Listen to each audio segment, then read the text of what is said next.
Rail fans, CrissRails here with our first official video.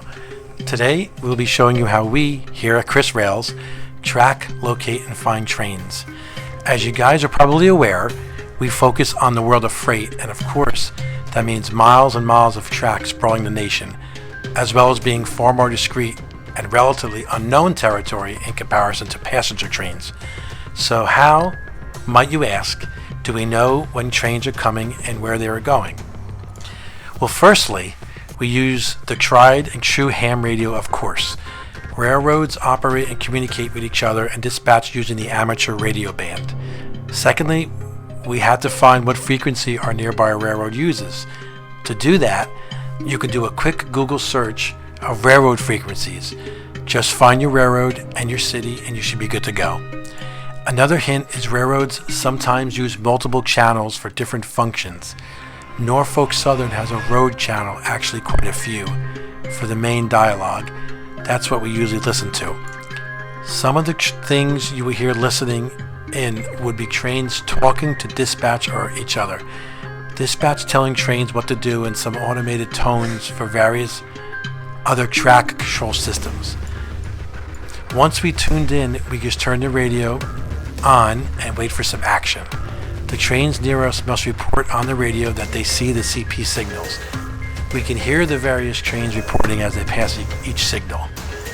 Here you can hear the defect detector at milepost 47.2. Norfolk Southern, milepost 47.2, no defects. We hear this every time a train passes the sensor. It broadcasts on a low power transmitter that is intended to alert the train engineer of any defects, such as dragging equipment, axle temperature, and sometimes more. The detector only goes off once the last car passes. Just be aware that you can only hear trains that are in range of your receiver. This all depends on the type of radio and antenna you are using. We use a standard Baofeng handheld. Extended antennas are also available. We can, however, always hear the dispatcher. Also, be aware that we are only listening in and we are never transmitting, as that would be unlawful use of private companies' channels, even with a ham license.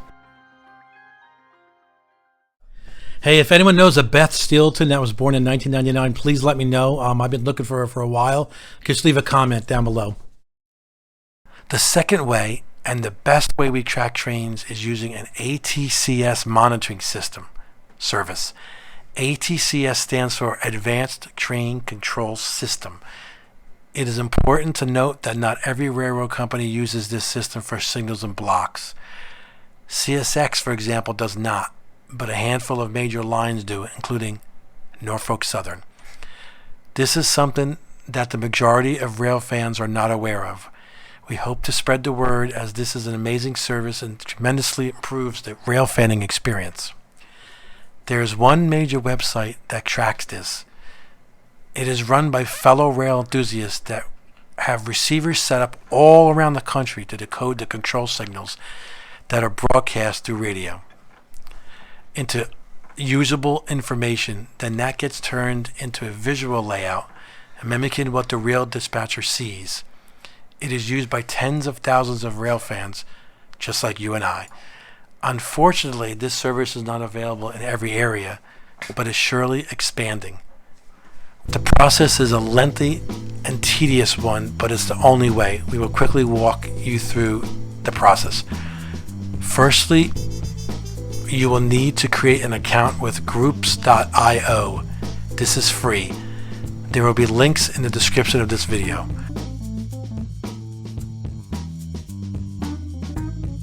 Enter your email and put in a password that you remember.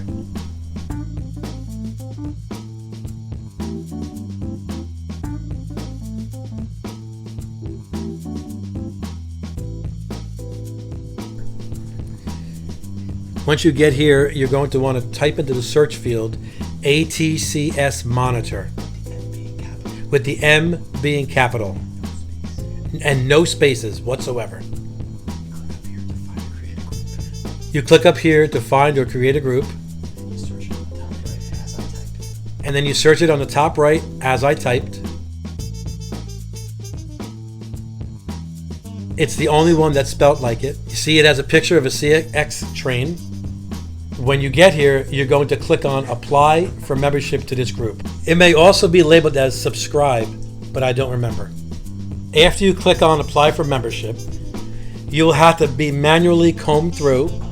After the combing's done, you will receive an email with a brief questionnaire.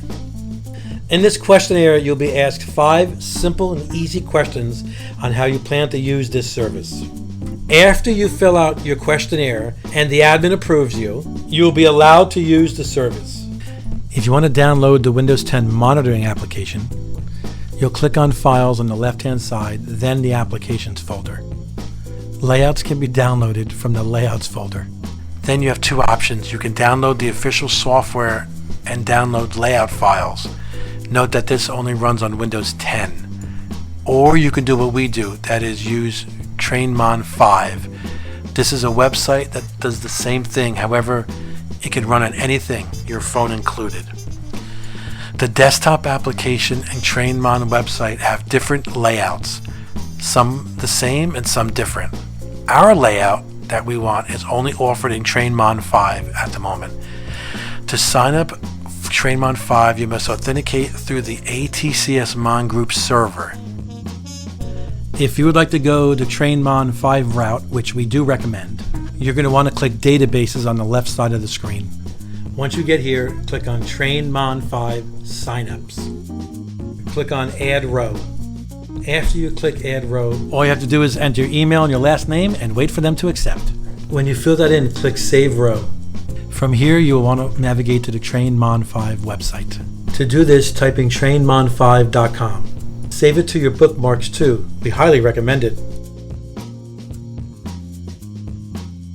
Once you're authenticated, between groups.io and TrainMon 5, they will email you with a temporary name and password. Type these in to begin recording your TrainMon 5 account. After this, you'll be prompted to create a new username and password. They will also ask you a very simple question on how you plan on using TrainMon 5. I already have an account, so this is what you do once your account is finished. Click on Find a Layout, and then find your railroad among the list of popular railroads below. Then click on your railroad division or subdivision. Because there are so many to choose from, you may have to find yourself doing a little manual combing yourself. After you have combed through the list and found your respected railroad, you'll click Monitor using HTML or the web version. The page will load, and you will eventually see your layout. It is important to note that you must have an active ATCS Mon account to use TrainMon 5. You can only make a TrainMon 5 account without first registering for the ATCS Mon server. You will have to know your area, know your railroads, and know where and what signals you want to track. We will release another video soon to explain how to read train dispatch monitoring. Those of you already familiar should have no problem. Hope you enjoyed this video, guys.